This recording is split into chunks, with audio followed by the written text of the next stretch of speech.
Good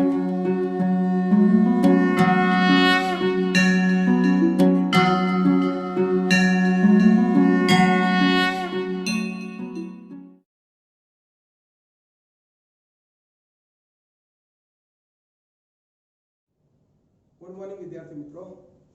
હવે આપણું chapter 8 કોષ અભ્યાસ કરતા કરતા હવે આપણે ટોટલી અંગિકાઓ પર ચર્ચા કરવા જઈ રહ્યા છીએ, બરાબર। આજની આપણી પહેલી અંગિકા છે મિત્રો અંતઃકોષરસજાળ, એન્ડોપ્લાઝમિક રેટિક્યુલમ, બરાબર। હવે આ જે અંગિકા ખરી મિત્રો એ કોષના અંદર, કોષરસની અંદર વિસ્તૃત માત્રામાં શું હોય, પથરાયેલી હોય છે। એક નલિકામાં એક થપ્પી જેવી રચનાઓ હોય છે, બરાબર। અહીંયા તમે જોઈ શકો છો કે ધારો કે આ એક કોષ કેન્દ્ર છે, બરાબર। ધારો કે આ કોષ અને આ કોષ કેન્દ્ર, રેડી। તો એની સાથે સંકળાયેલી આ રીતે નલિકાઓની થપ્પી જેવી રચના બનતી હોય છે, બરાબર। ઘણીવાર કોષ કેન્દ્ર સાથે પણ જોડાયેલી હોય। કોષ કેન્દ્રના બાહ્ય પટલ, મિત્રો જો આ અંતઃપટલ છે, કોષ કેન્દ્ર પટલનું આ બાહ્ય પટલ છે, તો બાહ્ય પટલના સંપર્કમાં છે। ઘણીવાર કોષરસ પટલના સંપર્કમાં હોય છે, ખ્યાલ આવે છે કે નહીં? તો એ રીતે આ આખી અંતઃકોષરસજાળ, જેને એન્ડોપ્લાઝમિક રેટિક્યુલમ તરીકે આપણે ઓળખીએ છીએ, જે કોષના કોષરસમાં શું પથરાયેલી જોવા મળે છે। ચલો ક્લિયર છે, ખ્યાલ આવી ગયો દરેકને? ઓકે। હવે આ જે અંતઃકોષરસજાળ જે ખરી મિત્રો એ તમે જોઈ શકો છો કે કોષરસને બે ભાગમાં, મતલબ કે આખા કોષના વિસ્તારને બે ભાગમાં વહેંચી કાઢે છે। એક તો કે અંતઃકોષરસજાળના અંદરનો અવકાશ અને બીજો જે કોષરસીય અવકાશ જે આવે તે, બરાબર। એટલે આખી પટલ ધારો કે આમ પથરાયેલી હોય, રેડી। તો આ બહારનો અવકાશ એટલે કોષરસ વાળો અવકાશ અને અંદરનો તો એનો અંતઃપટલનો અવકાશ, બરાબર। તો એ રીતે જો અંતઃપટલ અવકાશ અને બાહ્ય અવકાશ એટલે કોષરસ જ્યાં પથરાયેલો હોય તે વિસ્તાર, સમજી લો કે આ એક કોષ છે, ખ્યાલ આવી ગયો? તો એ રીતે એ બે ભાગમાં વિસ્તારોની વહેંચણી કરતું જોવા મળે છે। બીજી વાત કરીએ મિત્રો, આ જે અંતઃકોષરસજાળ જે ખરી એની બાહ્ય સપાટી ઉપર રિબોઝોમ્સની હાજરી જોવા મળે છે, બરાબર। તો રિબોઝોમ્સની હાજરી જોવા મળે તો એવી અંતઃકોષરસજાળને મિત્રો RER કહે છે, મતલબ રફ એન્ડોપ્લાઝમિક રેટિક્યુલમ। શું કહે છે? રફ એન્ડોપ્લાઝમિક રેટિક્યુલમ, બરાબર। અને ઘણી અંતઃકોષરસજાળ એવી છે કે જેની બાહ્ય સપાટી ઉપર રિબોઝોમ્સ આવેલા નથી, સમજી લો કે આ રીતે, બરાબર। રિબોઝોમ્સ આવેલા નથી તો એના માટે શબ્દ વપરાય છે SER, મતલબ સ્મૂથ એન્ડોપ્લાઝમિક રેટિક્યુલમ તરીકે ઓળખવામાં આવે છે। એટલે અંતઃકોષરસજાળ રિબોઝોમ્સની હાજરી અને ગેરહાજરીને આધારે બે ભાગમાં વહેંચાઈ ગઈ। રિબોઝોમ્સ હાજર તો રફ એન્ડોપ્લાઝમિક રેટિક્યુલમ, રિબોઝોમ્સ ગેરહાજર તો સ્મૂથ એન્ડોપ્લાઝમિક રેટિક્યુલમ, બરાબર। હવે મિત્રો તમે જાણો છો અથવા તો આપણે આગળ ચર્ચા પણ કરી ગયા છે કે ભાઈ રિબોઝોમ્સ આ એ સ્પોટ છે જ્યાં પ્રોટીન સંશ્લેષણનું કાર્ય થાય છે, મતલબ પ્રોટીન નિર્માણનું કાર્ય થતું જોવા મળે છે। ક્યાં? તો કે રિબોઝોમ્સની સપાટીએ, બરાબર। એનો મતલબ જે અંતઃકોષરસજાળ પર રિબોઝોમ્સ આવેલા છે તે પ્રોટીન સંશ્લેષણનું કાર્ય કરતા હશે, બરાબર। તો આવી અંતઃકોષરસજાળ થોડી વધારે સક્રિય હોય છે, બરાબર, કે જે પ્રોટીન સંશ્લેષણના કાર્ય સાથે શું હોય, સંકળાયેલા હોય છે। ચલો ક્લિયર છે? અને જે SER મતલબ કે જેને બાહ્ય સપાટી પર રિબોઝોમ્સ ગોઠવાયેલા નથી તો એ અંતઃકોષરસજાળને આપણે સ્મૂથ એન્ડોપ્લાઝમિક રેટિક્યુલમ કીધું। તો એ લિપિડના સંશ્લેષણના કાર્ય સાથે સંકળાયેલા છે, મતલબ એ કોનું સંશ્લેષણ કરે છે મિત્રો? લિપિડનું સંશ્લેષણ કરે છે, ખ્યાલ આવી ગયો? અને એ લિપિડ કોના બંધારણમાં ભાગ લે મિત્રો? તો આપણા સ્ટીરોઇડ અંતઃસ્ત્રાવ। કયા અંતઃસ્ત્રાવ મિત્રો? સ્ટીરોઇડ અંતઃસ્ત્રાવ। યાદ કરો આપણા સ્ટીરોઇડ અંતઃસ્ત્રાવ મોટા ભાગે આપણા લિંગી અંતઃસ્ત્રાવ, ટેસ્ટોસ્ટેરોન, પ્રોજેસ્ટેરોન, ઇસ્ટ્રોજન, એ બધા સ્ટીરોઇડ અંતઃસ્ત્રાવો છે। તો એ સ્ટીરોઇડ અંતઃસ્ત્રાવો જે નિર્માણની ક્રિયા મિત્રો SER દ્વારા જે લિપિડનું સંશ્લેષણ થાય છે એમાંથી એનું નિર્માણ થતું જોવા મળે છે। ચલો ક્લિયર છે, બરાબર। તો આ રીતે આપણી આ અંતઃકોષરસજાળ, બરાબર, એની કોષના કોષરસમાં વિતરણ પામેલી જોવા મળે છે। જોઈએ શું કહે છે કે ભાઈ સુકોષ કેન્દ્રી કોષમાં સમગ્ર કોષરસમાં પથરાયેલી નાની નલિકામય રચનાઓના જાળાને અંતઃકોષરસજાળ એન્ડોપ્લાઝમિક રેટિક્યુલમ કહે છે। ER આંતરકોષીય અવકાશને બે ભાગોમાં શું કરે? વિભાજિત કરે છે। આંતરકોષીય અવકાશ, કોષનો અંદરનો અવકાશ એટલે આંતરકોષીય અવકાશ। પટલમાં એટલે કે ER ની અંદરનો અવકાશ આવ્યો, બરાબર, અને બાહ્ય પટલમાં એટલે કે કોષરસમાંનો અવકાશ, બરાબર, એ બે ભાગમાં વહેંચાઈ ગયો. આગળ જો અંતઃકોષરસજાળની બાહ્ય સપાટી ઉપર રિબોઝોમ્સ ગોઠવાયેલા હોય તો તેને કેવી ખરબચડી કે કણિકામય અંતઃકોષરસજાળ કહે છે, જેને શબ્દ વાપરે મેં મિત્રો RER, રફ એન્ડોપ્લાઝમિક રેટિક્યુલમ. હવે આ કોના જેવી રચના થાય? આપણે ઉત્તરાયણની અંદર જે પતંગ ચગાવીએ જે દોરી આવે છે મિત્રો, એ દોરીમાં તમે થોડા થોડા અંતરે ગાંઠ મારી દો અને આખો બંધ કરીને એના પરથી આપણે હાથ ફેરવીએ મિત્રો, તો જ્યાં સ્મૂથ વિસ્તાર આવે પણ જ્યાં ગાંઠ આવશે ત્યાં ભાગ આપણને ખરબચડો લાગશે અથવા તો ઉપસેલો ભાગ દેખાશે, બરાબર. તો એ ટાઈપની જ રચના અહીંયા થતી જોવા મળે છે. તો ખરબચડી સપાટી કહીએ, કણિકામય સપાટી કહીએ, અથવા તો ઇંગ્લિશ વર્ડ રફ એન્ડોપ્લાઝમિક કહીએ, બરાબર. તો એને ખરબચડી સપાટી યુક્ત અથવા તો RER તરીકે ઓળખીએ છીએ, બરાબર. રિબોઝોમ્સની ગેરહાજરીને કારણે અંતઃકોષરસજાળ કેવી લાગે છે મિત્રો? લીસી લાગે છે. તો તેને લીસી કણિકા વિહીન અંતઃકોષરસજાળ તરીકે ઓળખવામાં આવે છે, જે કઈ છે મિત્રો આપણી SER, સ્મૂથ એન્ડોપ્લાઝમિક રેટિક્યુલમ. ચલો ક્લિયર છે. આગળ શું કહે છે જોઈએ મિત્રો આપણું NCERT. જો ધ્યાન આપો, જે કોષો પ્રોટીન સંશ્લેષણ અને સ્ત્રાવમાં સક્રિય રીતે ભાગ લે છે તે કણિકામય અંતઃકોષરસજાળ સાથે સંકળાયેલા હોય છે. મતલબ જે કોષોની અંદર વધારે પડતી સક્રિયતા હોય, મતલબ જ્યાં વધારે પડતા સ્ત્રાવનું કાર્ય થતું હોય, પ્રોટીનનું નિર્માણ થતું હોય, તો તેવા કોષો કોની વધારે હાજરી જોવા મળશે? રફ એટલે કે કણિકામય અંતઃકોષરસજાળ એમાં જોવા મળે છે. RER ખૂબ જ વિસ્તરેલ હોય છે અને તે બાહ્ય કોષ કેન્દ્ર પટલથી શરૂ થાય છે. મિત્રો બાહ્ય કોષ કેન્દ્ર પટલ જુઓ, વર્ડ જુઓ તમે મિત્રો, આ કોષ કેન્દ્ર પટલ છે, એના બે લેયર છે, આ અંતઃપટલ અને બાહ્ય પટલ. તો એ બાહ્ય પટલથી જ એના જો શરૂઆત થઈ. ખ્યાલ આવે છે કે નહીં? ઓકે. આગળ બીજી લીસી અંતઃકોષરસજાળ SER, સ્મૂથ એન્ડોપ્લાઝમિક રેટિક્યુલમ. તો કે લિપિડના સંશ્લેષણનું મુખ્ય સ્થાન છે. પ્રાણી કોષમાં સ્ટીરોઇડ અંતઃસ્રાવો જેવા લિપિડ સંશ્લેષણ લીસી અંતઃકોષરસજાળ દ્વારા થાય છે. ચલો ક્લિયર છે, રેડી? તો આ થઈ ગઈ મિત્રો આપણી શું અંતઃકોષરસજાળ. દરેકને એકદમ મગજમાં ઉતરી ગયું મિત્રો, બરાબર. અંતઃકોષરસજાળ કોષરસની અંદર પટલમાં નલિકાઓની થપ્પી સ્વરૂપે પથરાયેલી હોય છે, એક જાળીમય રચના બનાવે છે, બરાબર. રિબોઝોમ્સ હાજર તો કણિકામય, રિબોઝોમ્સ ગેરહાજર તો લીસી અંતઃકોષરસ. કણિકામય અંતઃકોષરસજાળ પ્રોટીન સંશ્લેષણ, કેમ કે બાહ્ય સપાટી પર રિબોઝોમ્સ આવેલા છે અને રિબોઝોમ્સ પ્રોટીન સંશ્લેષણના કાર્ય સાથે શું છે? સંકળાયેલા છે.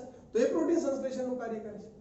જ્યારે પેલી બાજુ લિપિડનું, અને લિપિડ કયા? તો સ્ટીરોઇડ અંતઃસ્રાવ, બરાબર. ટેસ્ટોસ્ટેરોન, પ્રોજેસ્ટેરોન વગેરે જેવા અંતઃસ્રાવ એ સ્મૂથ એન્ડોપ્લાઝમિક રેટિક્યુલમ દ્વારા સ્ત્રાવ દ્વારા બનતા જોવા મળે છે. ચલો ક્લિયર છે. તો આ થઈ ગઈ આપણી શું અંતઃકોષરસજાળ. Okay, good. વિદ્યાર્થી મિત્રો આપણી આજની બીજી અંગિકા છે મિત્રો ગોલ્ગી પ્રસાધન, બરાબર, ગોલ્ગી એપરેટસ. હવે કોષના કોષ કેન્દ્રની નજીક કેમિલો ગોલ્ગી નામના વૈજ્ઞાનિક જ્યારે ઇલેક્ટ્રોન માઇક્રોસ્કોપ દ્વારા અભ્યાસ કરતા હતા, તો જેમ આપણે અંતઃકોષરસજાળ જોઈએ ને મિત્રો, એ રીતે જ એવી એક પટલમાં થપ્પીઓની એક રચના કોષ કેન્દ્રની નજીક જોવા મળી, બરાબર. અને એનું નામ શું આપ્યું મિત્રો? ગોલ્ગી, કારણ કે ગોલ્ગી પ્રસાધન. હવે એક સીધી વસ્તુ છે, એમનું નામ હતું કેમિલો ગોલ્ગી, તો પોતાના નામ ઉપરથી જ આપે ને, મારા કે તમારા નામ ઉપરથી તો આપવાના નહોતા, બરાબર. આજે કઈ હું સંશોધન કરું તો હું તમારા રાની જોઉં ને, મારું જ નામ આપીશ. તમે સંશોધન કરશો તો એવું ઓછું છે કે સર છે તો એનું નામ આપીએ, પોતાનું જ નામ આપે કોઈ. તો એને એમના નામ ઉપરથી જ ગોલ્ગી પ્રસાધન, બરાબર. કઈ સાલ હતી? તો કે 1898માં સૌપ્રથમ કોષ કેન્દ્રની નજીક આ ગોલ્ગીકાયનો અભ્યાસ શક્ય બન્યો હતો, બરાબર. અને ગોલ્ગીકાય એકચ્યુઅલી અંતઃકોષરસજાળમાં કેવી પટલમાં થપ્પી હતી એ ટાઈપની જ આ એક રચના છે, બરાબર. અહીંયા આપણને એ નલિકામય થપ્પીઓ જે રચના કહેવાય મિત્રો, એને સિસ્ટરની તરીકે ઓળખવામાં આવે છે. શું કહે છે? સિસ્ટર, બરાબર. અહીંયા તમે જોઈ શકો છો મિત્રો કે આ કોષ કેન્દ્ર છે, સમજી લો આખો એક કોષ છે, બરાબર. આ કોષનું કોષ કેન્દ્ર છે, અહીંયા એની અંતઃકોષરસજાળ પથરાયેલી છે, બરાબર. તો એની બાજુમાં જ જેમ આ નલિકામય થપ્પીઓ હતી એ ટાઈપની નલિકાની થપ્પીઓની રચના આવી રીતે ગોઠવાયેલી છે, બરાબર. આ નલિકાઓ માટે એક શબ્દ વાપરીશું મિત્રો, સિસ્ટરની. શું કહે છે? સિસ્ટરની. તો આવી ઘણી બધી, મતલબ અલગ અલગ ગોલ્ગીકાયમાં સિસ્ટર્નીઓની સંખ્યા અલગ અલગ હોય, 5 થી 10, 12 સુધી હોઈ શકે છે, બરાબર. તો આવી નલિકાઓની થપ્પીઓ એકબીજાને સમાંતર રીતે ગોઠવાયેલી હોય છે અને એને જ મિત્રો આખા એક સંકુલને ગોલ્ગી પ્રસાધન તરીકે ઓળખવામાં આવે છે. આ નલિકાઓનો વ્યાસ આપણને આપેલો છે મિત્રો, કેટલો તો કે 0.5 માઇક્રોમીટર થી 1 માઇક્રોમીટર સુધીનો હોય છે. એનો વ્યાસ કેટલો છે? 0.5 માઇક્રોમીટર થી 1 માઇક્રોમીટર સુધી રહેતો જોવા મળે છે. આ બધી જ નલિકાઓ એકબીજા સાથે સમાંતર થપ્પી સ્વરૂપે શું હોય મિત્રો? ગોઠવાયેલી હોય છે, જેને શું કહેવાય? ગોલ્ગી સંકુલ તરીકે ઓળખીએ છીએ. ગોલ્ગી કાયમાં સિસ્ટર્નની સંખ્યા કેવી હોય મિત્રો? જુદી જુદી રહેતી જોવા મળે છે. ચલો, ક્લિયર છે? તો આ વાત થઈ પહેલું તો ગોલ્ગી કાયની શોધ અને એમાં જોવા મળતી નલિકાઓ જે થપ્પીમય રચના છે, જેને આપણે સિસ્ટર્નીઓ તરીકે ઓળખીએ છીએ, અને એના વ્યાસની. ઓકે, હવે મિત્રો આપણો સમજવાનો ખરો ટોપિક શરૂ થાય છે, બરાબર. એક ધ્યાન આપજો. પહેલી વસ્તુ તો એક ક્લિયર રાખો કે ભાઈ કોષના કોષ કેન્દ્રની નજીક છે, બરાબર. ત્યાં જે અંતઃકોષરસ જાળની બાજુમાં જે ગોઠવાયેલી હોય છે, એનું પણ એક રીઝન છે. હમણાં પોઈન્ટ ઉપર આપણે આવીએ, બરાબર. પરંતુ અહીંયા એક સમજો કે આ જે નલિકાઓ જે ગોઠવાયેલી છે, બરાબર, એમાં એક જે બહિર્ગોળ વિસ્તાર, કયો વિસ્તાર મિત્રો? બહિર્ગોળ. સાદી ભાષામાં જે અંતઃકોષરસ જાળ તરફનો જે વિસ્તાર છે મિત્રો, એ બહિર્ગોળ વિસ્તારને શીશ પ્રદેશ તરીકે ઓળખવામાં આવે છે. કયો પ્રદેશ કહે છે મિત્રો? શીશ પ્રદેશ તરીકે ઓળખવામાં આવે છે. એને મિત્રો નિર્માણકારી વિસ્તાર તરીકે પણ ઓળખાય છે. કયો વિસ્તાર? નિર્માણકારી પ્રદેશ, બરાબર. અને એવો એનો બીજી તરફ જે અંતર્ગોળ વિસ્તાર છે, બરાબર, એ વિસ્તારને મિત્રો ટ્રાન્સ તરીકે ઓળખવામાં આવે છે, જે પરિપક્વન વિસ્તાર છે, પરિપક્વ વિસ્તાર છે, બરાબર. એટલે આ જે આપણી ગોલ્ગી પ્રસાધન જે ખરું, ગોલ્ગી કાય જે ખરી, તો એનો જે આપણે કોષ અંતઃકોષરસ જાળ તરફનો જે વિસ્તાર, કોષ કેન્દ્ર તરફનો વિસ્તાર જે બહિર્ગોળ છે, જેને શીશ કહે છે, નિર્માણકારી પ્રદેશ કહે છે, બરાબર. અને એનો વિરોધી એટલે કે એને પહેલા તરફનો વિસ્તાર કે જે અંતર્ગોળ છે, જે ટ્રાન્સ વિસ્તાર તરીકે ઓળખાય છે, જે પરિપક્વ વિસ્તાર તરીકે ઓળખાય છે, બરાબર. અને એની ફરતે બધે જ આવી પુટિકાઓ ગોળ લંબગોળ ગોઠવાયેલી જોવા મળે છે. ચલો, આ વસ્તુ ક્લિયર થઈ ગઈ. ઓકે, હવે એક્ચ્યુઅલી આ ઘટનાક્રમ શું છે? શા માટે અંતઃકોષરસ જાળની બાજુમાં જ ગોલ્ગી પ્રસાધન ગોઠવાયેલું છે, એને સમજો. કે ભાઈ અંતઃકોષરસ જાળ મિત્રો બે પ્રકારની છે, એક આરઈઆર અને બીજી કઈ છે? એસઈઆર, બરાબર. આરઈઆર કોનું સંશ્લેષણ કરે? તો કે પ્રોટીન સંશ્લેષણ કરે, અને એસઈઆર તો કે લિપિડના સંશ્લેષણના કાર્ય સાથે સંકળાયેલ છે. પણ મિત્રો શું આ પ્રોટીન અને લિપિડ કોષના કોષરસમાં વેરવિખેર પથરાયેલા રહે તો ચાલશે? બરાબર કે નહીં? બીજું, એને કોષની બહાર પણ મોકલવું છે તો એક વ્યવસ્થિત પેકિંગ કરીને મૂકીએ તો વધારે બેટર છે ને મિત્રો. કે લક્ષ્ય કોષ સુધી એને પહોંચાડવું છે તો વ્યવસ્થિત રીતે મૂકવું પડે, બરાબર. એ કેવી રીતે લક્ષ્ય કોષ સુધી પહોંચશે? અથવા કોષની બહાર જશે, અથવા તો કોષની અંદર પણ વ્યવસ્થિત ગોઠવવું જરૂરી છે. ખ્યાલ આવે છે કે નહીં? એટલા માટે મિત્રો આ જે રિબોઝોમ્સમાંથી જે પ્રોટીન સંશ્લેષણની ક્રિયા થઈ, બરાબર, જે પ્રોટીન મુક્ત થાય છે, એ પ્રોટીન ગોલ્ગી કાયના કયા વિસ્તાર? શીશ વિસ્તાર, નિર્માણકારી વિસ્તાર દ્વારા અંદર દાખલ થાય છે, બરાબર. એ જ રીતે લિપિડ પણ આ વિસ્તાર દ્વારા અંદર દાખલ થાય છે. ખ્યાલ આવે છે કે નહીં? અને એનું પેકેજિંગ કરવાનું કાર્ય કોણ કરે છે મિત્રો? ગોલ્ગી કાય કરે છે. એટલે એને પેકેજિંગ અંગિકા, પેકેજિંગ યુનિટ તરીકે પણ એને ઓળખવામાં આવે છે. ખ્યાલ આવી ગયો? હવે ભલે આપણને ગોલ્ગી કાયના ધારો કે બે વિસ્તાર વાત કરીએ, શીશ અને ટ્રાન્સ, અલગ અલગ છે. એક બહિર્ગોળ તો એક અંતર્ગોળ, એક નિર્માણકારી પ્રદેશ તો એક પરિપક્વ વિસ્તાર છે. પરંતુ અંદરથી તમે જુઓ તો આ બધી નલિકાઓ એકબીજા સાથે શું છે? સંપર્કમાં છે, મતલબ એ જોડાયેલી છે. તમે જોઈ શકો છો. ખ્યાલ આવ્યો? એટલે અંદર આખું એક જ યુનિટ છે, પણ એની અંદર આવી રીતે સમાંતર રીતે બધી સિસ્ટર્નીઓ એટલે નલિકાઓની શું થયેલી છે? ગોઠવણી થયેલી જોવા મળે છે, બરાબર. હવે આ પ્રોટીન કે લિપિડ આમાંથી પસાર થશે, બરાબર, અને તે પરિપક્વ થઈ જાય એટલે ટ્રાન્સ વિસ્તારથી આ પુટિકાઓ સ્વરૂપે એક પેકેજિંગ બનાવી અને કોષ રસમાં શું કરવામાં આવે? મુક્ત કરવામાં આવે છે. અથવા તો કોષની બહાર મોકલવાની હોય, કોષ બાહ્ય અથવા તો કોઈ ચોક્કસ લક્ષ્ય વિસ્તાર તરફ કોઈ પ્રોટીન લિપિડ મોકલવાનું હોય તો આ રીતે પેકેજિંગ કરીને પુટિકાઓ ગોળ લંબગોળ પુટિકાઓ સ્વરૂપે એને મોકલવામાં આવતી હોય છે. ખ્યાલ આવી ગયો મિત્રો? ક્લિયર? તો આ રીતે એ વર્ક કરતી જોવા મળે છે. ક્લિયર? જો શું કહે છે? ગોલ્ગી સિસ્ટમની કોષ કેન્દ્રની નજીક સંકેન્દ્રિત હોય છે, જેમાં નિર્માણકારી સપાટી, કઈ સપાટી મિત્રો? નિર્માણકારી સપાટી કેવી છે? બહિર્ગોળ, જેને શું કહેવાય? શીશ. અને પરિપક્વ સપાટી, બરાબર, જે કેવી છે? અંતર્ગોળ, જેને શું કહે છે મિત્રો? ટ્રાન્સ કહે છે. અંગિકાનો સીસ અને ટ્રાન્સ છેડાઓ એકબીજાની તદ્દન કેવા છે, અલગ હોય છે, બરાબર, પરંતુ એકબીજા સાથે શું હોય, જોડાયેલા હોય છે, મતલબ કે સંપર્કમાં હોય છે. ચલો ક્લિયર છે, રેડી. હવે એક સીધી વસ્તુ છે, આમાંથી જે પ્રોટીન કે લિપિડ પસાર થતું હશે તો ગોલ્ગી કાય એના પર મરી મસાલા ઉમેરતું તો હશે કે નહીં, બરાબર કે નહીં. એટલે છેલ્લે એમ કહેવાશે કે ગોલ્ગી કાય ગ્લાયકોલિપિડ અને ગ્લાયકોપ્રોટીનનો સ્ત્રાવ કરે છે. પણ મિત્રો એ પ્રોટીન અને લિપિડ કોનું હતું, તો કે અંતઃકોષરસ જાળ દ્વારા નિર્માણ પામ્યું હતું. રેડી. આ તો ગોલ્ગી કાયનો પોતાનો અંદર થોડો ઘણો શું થાય, મરી મસાલો ઉમેરાય એટલે નામ પડી ગયું ગોલ્ગી લિપિડ અથવા ગોલ્ગી પ્રોટીન તરીકે એને ઓળખવામાં આવે છે, અથવા તો ગ્લાયકોલિપિડ ગ્લાયકોપ્રોટીન તરીકે ઓળખવામાં આવે છે. એક સરસ મજાની વાત કરું, જેમ કે તમે સ્કૂલેથી છૂટ્યા હોય અને સ્કૂલની બહાર સર્કલ પડતું હોય અને કોઈ અંકલ પડી ગયા હોય, એમને વાગ્યું હોય, બરાબર, ટોળું થઈ ગયું હોય ત્યાં, બરાબર. હવે ત્યાં તમે જાઓ અને ટોળામાં તમે જવાના તો છો નહીં, પાછળ ઉભેલા વ્યક્તિને પૂછશો, પેલા અંકલને કાંઈ જ વાગ્યું નથી, ખાલી સ્લીપ જ મારી ગયા છે, પણ એ તમને એમ કે કોઈ અંકલ પડી ગયા છે અને હાથ પગે બહુ વાગ્યું છે, મરી મસાલો થોડો એડ થયો.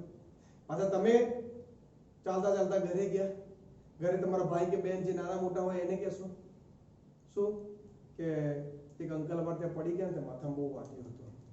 પાછા તમારા ભાઈ કે બહેન તમારા મમ્મી કે ભાઈ આપણો ભાઈ કે બહેન સ્કૂલેથી આવતા હતા ને તો એમને સ્કૂલના ગેટ આગળ એક અંકલને આપણે એમ કહી શકીએ કે કોમામાં જાય એટલું માથામાં વાગી ગયું છે, બરાબર. તમારી મમ્મી બાજુવાળામાં છે, બોલ મારા તો મારા છોકરાને સ્કૂલના ગેટ આગળ એક ભાઈ એક્સપાયર થઈ ગયા. પાછું એ એની છોકરી કે એની છોકરી ભાઈ તમને આવીને કે તમે ટેન્શનમાં આવી જશો, આવું તો કોઈ ઘટના જ નથી બની. એટલે મરી મસાલા ઉમેરવાનો આપણો એક તો ગુજરાતીનો સ્વભાવ તો ખરો જ. તો એવી ઘટના આપણી આ ગોલ્ગી કાયની પણ છે કે ભાઈ જે પ્રોટીન અને લિપિડ અંતઃકોષરસ જાળ દ્વારા જે બન્યું હતું એ એમાંથી પસાર થાય તો થોડા મરી મસાલા એને પણ એ ઉમેરી દે છે અને પછી એનો લેબલ લાગી દે કે ભાઈ મેં ગ્લાયકોલિપિડ ગ્લાયકોપ્રોટીન બનાવ્યું, બરાબર. ઓકે, બનાવ્યું જ છે કારણ કે એને ફેરફાર તો કર્યો છે, બરાબર, પરંતુ નોર્મલી તો એ પ્રોટીન અને લિપિડનું સંશ્લેષણ કોણે કર્યું, અંતઃકોષરસ જાળ દ્વારા થયું હતું. ચલો ક્લિયર છે, ઓકે. આગળ જોઈએ. જો ગોલ્ગી પ્રસાધનનું મુખ્ય કાર્ય કોષની બહાર તરફ સ્ત્રાવ પામતા કે કોષાંતરીય લક્ષ્ય સુધી પહોંચાડવાના ઘટકોના પેકેજિંગ દ્રવ્ય, મિત્રો જો પેકેજિંગ દ્રવ્ય જે ઈઆરમાંથી ગોલ્ગી કાયના શીર્ષ છેડાથી સંગઠિત થઈને પરિપક્વ છેડા તરફ શું થાય, ગતિ કરે છે. ચલો ક્લિયર છે. હમણાં મેં તમને કીધું કે ભાઈ ઈઆર એન્ડોપ્લાઝમિક રેટિક્યુલમ એમાંથી મુક્ત થયેલો જો આરઈઆર હશે તો પ્રોટીન, એસઈઆર હશે તો લિપિડ, બરાબર, જે આમાંથી પસાર થાય છે અને એને પ્રોપર પેકેજિંગ કરીને પુટિકા સ્વરૂપે તો કોષાંતરીય એટલે કોષની અંદર અથવા તો કોષ બાહ્ય, કોષની બહાર પણ એને મોકલવાનું છે. તો એ વ્યવસ્થિત પેકેજિંગ કરવાનું કાર્ય કોણ કરે છે મિત્રો, ગોલ્ગી કાય કરે છે. ચલો ક્લિયર છે. અને એના બે વિસ્તાર મિત્રો સીસ અને ટ્રાન્સ. આ મિત્રો ખાસ યાદ રાખજો, એમસીક્યુ માં પૂછાય છે. સીસ વિસ્તાર કેવો છે, બહિર્ગોળ છે, અંતઃકોષરસ જાળની સંપર્કમાં છે. ટ્રાન્સ અંતર્ગોળ છે, પરિપક્વ સપાટી જ્યાંથી તૈયાર થયેલો જે પણ પ્રોટીન લિપિડ છે ત્યાંથી મુક્ત થાય છે. ચલો ક્લિયર છે, ઓકે. આગળ આ સમજાવે છે કે શા માટે ગોલ્ગી પ્રસાધન અંતઃકોષરસ જાળની ગાઢ સંપર્કમાં રહે છે. કોષ કેન્દ્રની નજીક એમાં અંતઃકોષરસ જાળની બાજુમાં શા માટે, કારણ કે અંતઃકોષરસ જાળમાંથી તો પ્રોટીન અને લિપિડ બને છે અને એ પછી ક્યાં જાય તો કે ગોલ્ગી કાયમાં દાખલ થાય છે. ચલો ક્લિયર છે, ઓકે. કેટલાક પ્રોટીન્સનું સંશ્લેષણ રિબોસોમ્સ દ્વારા અંતઃકોષરસ જાળની સપાટી ઉપર થાય છે અને આ ગોલ્ગી પ્રસાધનની ટ્રાન્સ છેડા પરથી શું થાય, મુક્ત થતા પહેલા તેમાં શું થાય, થોડા ઘણા ફેરફાર થાય છે, મરી મસાલા આવી જાય. એટલા માટે ગોલ્ગી કાય કોનો સ્ત્રાવ કરે, ગ્લાયકોલિપિડ અને ગ્લાયકોપ્રોટીન, એટલે પોતાનો સિમ્બોલ માર્ક દીધો, ગ્લાયકોપ્રોટીન અને ગ્લાયકોલિપિડ. બાકી પ્રોટીન અને લિપિડ તો ક્યાંથી મુક્ત થયેલું, અંતઃકોષરસ જાળમાંથી. ખ્યાલ આવી ગયો. એટલે એ રીતે એનું કાર્ય થતું જોવા મળે છે, બરાબર. હવે મિત્રો આને લગતા એમસીક્યુ બહુ સરસ મજાના પૂછાતા હોય છે, નીટની અંદર પણ પૂછાઈ ગયેલો છે, બરાબર. કેવી અંતઃકોષરસ જાળ બે પ્રકારની છે, આરઈઆર, એસઈઆર, બરાબર કે નહીં. પછી સેકન્ડ સ્ટેપમાં ગોલ્ગી કાયનો શીર્ષ પ્રદેશ, એના પછી ટ્રાન્સ, બરાબર. એના પછી મિત્રો ગ્લાયકોપ્રોટીન, ઓબ્લિક ગ્લાયકોલિપિડ, બરાબર. તો આ રીતે એમસીક્યુ પૂછાતા હોય છે. હવે તમને આ રીતે ચાર ક્રમમાં આપી દીધા હોય, ઉલટાવી દીધા, ટ્રાન્સ અહીંયા આપી દીધો, શીર્ષ અહીંયા આપી દીધો હોય. કન્ફ્યુઝ કરવા માટે અહીંયા પ્રોટીન આપ્યું હોય તો તો કોઈમાં અહીંયા એસીઆર હોય તો એસીઆર હોય તો મિત્રો લિપિડનો સ્રાવ થાય એટલે કોઈ જગ્યાએ આરઈઆર એટલે તમારો પ્રોપર કયો બનશે આન્સર ભાઈ આરઈઆર સીસ પ્રદેશ ટ્રાન્સ પ્રદેશ અને અહીંયા શું બનો ગ્લાયકોપ્રોટીન આ ઓપ્શન તમારો રાઈટ બને બીજો ઓપ્શન તમને આવો ચાર ઓપ્શન હોય બીજો ઓપ્શન આ રીતે આપ્યો હોય એસીઆર આપ્યો હોય ટ્રાન્સ પહેલા આપી દીધો હોય સીસ પછી આપ્યો હોય બરાબર અને ગ્લાયકોપ્રોટીન આપ્યો હોય હવે આ તો ખોટું થયું મિત્રો એસીઆર તો ગ્લાયકોલિપિડનો સ્રાવ કરે અને આ પણ ક્રમ ખોટો છે ખ્યાલ આવી ગયો તો આ રીતે અંતઃકોષરસ જાળ અને સાથે સાથે આપણું આ ગોલ્ગી પ્રસાધન બંનેનો જોડે એમસીક્યુ આ રીતે બનતા હોય છે બરાબર આ સિવાય પણ મિત્રો ગોલ્ગી કાય ઘણા બધા ધોરણ 12 ની અંદર આપણે જોઈશું શુક્રકોષ બરાબર તો એનો જે અગ્રભાગ શુક્રકોષ કાયાંતરણ ટોપિક આવશે એના અગ્રભાગ નિર્માણમાં પણ શુક્રાગ્ર નિર્માણમાં પણ ગોલ્ગી કાય મહત્વનો ભાગ ભજવે છે બરાબર અને આ સિવાય પણ આપણે ઘણી બધી એની ચર્ચા થતી આવશે બરાબર એને મિડલમેન ઓફ સેલ તરીકે ઓળખવામાં આવે છે શું મિડલમેન ઓફ સેલ બરાબર કે ભાઈ સેલનો મુખ્ય મધ્યસ્થી ભાગ છે મધ્ય ઘટક છે મુખ્ય એકમ છે કારણ કે બધાને વ્યવસ્થિત શું કરે ગોઠવે છે તમે પણ ઘરે નથી આપણે બુકો અને બધું કેમ તેમ રખડતું હોય તો મમ્મી શું કરે બધું સેટઅપ કરી આપે છે કે નહીં આ કોઈ વાર નોર્મલ શબ્દોમાં કંઈ ગોઠવી આપે કોઈ વાર બરાબર તો એવી સ્થિતિમાંથી આપણે પસાર થતા હોઈએ છીએ તો ગોલ્ગી કાય ખરેખર એક સારા એવા કાર્ય સાથે શું છે મિત્રો સંકળાયેલી છે ચલો ક્લિયર છે ઓકે તો ગોલ્ગી કાયનો અભ્યાસ સૌપ્રથમ કોણે કર્યો મિત્રો કેમિલો ગોલ્ગી ઓકે એ વસ્તુ ખાસ આપણે યાદ રાખીશું 1898 ની અંદર બરાબર સિસ્ટનીઓની થપ્પી છે નલિકાઓની થપ્પી છે 0.5 માઇક્રોમીટર થી 1 માઇક્રોમીટર સુધીનો એનો શું હોય મિત્રો વ્યાસ હોય છે બરાબર અંદરથી બધા જ સિસ્ટનીઓ સાથે શું હોય જોડાયેલી હોય છે એટલે આખું એક સંકુલ બને જેને આપણે ગોલ્ગી પ્રસાધન તરીકે ઓળખીએ છીએ કોષ કેન્દ્રની નજીક અંતરકોષ રજાની બાજુમાં જ ગોઠવાયેલી છે સિસ્ટનીનો પરિવર્તી વિસ્તાર એટલે સીસ અંતર્ગોળ ટ્રાન્સ પરિવર્તી જે એટલે કે બહિર્ગોળ જે વિસ્તાર જે ખરો નિર્માણકારી વિસ્તાર સીસ પ્રદેશ અને અંતર્ગોળ પરિપક્વ પ્રદેશ એટલે ટ્રાન્સ તરીકે ઓળખવામાં આવે છે આ એના મુખ્ય પોઈન્ટ છે અને એના ઉપરથી તમારા એમસીક્યુ બનતા હોય છે ચલો ક્લિયર અને કોનો સ્ત્રાવ કરે ગ્લાયકોલિપિડ અને ગ્લાયકોપ્રોટીનનો સ્ત્રાવ કરે છે ચલો ક્લિયર છે અને હા ઘટકોને પ્રોપર ગોઠવે છે એટલે આપણે એને પેકેજિંગ યુનિટ જેવી મિત્રો પેકેજિંગ યુનિટ તરીકે ઓળખીએ ચલો ક્લિયર તો આ થઈ ગઈ આપણી શું ગોલ્ગી કાય આશા રાખું દરેક વિદ્યાર્થીઓને આ બંને ટોપિક અંતઃકોષરસ જાળ અને ગોલ્ગી કાય એકદમ ક્લિયર થઈ ગયા હશે ઓકે ગુડ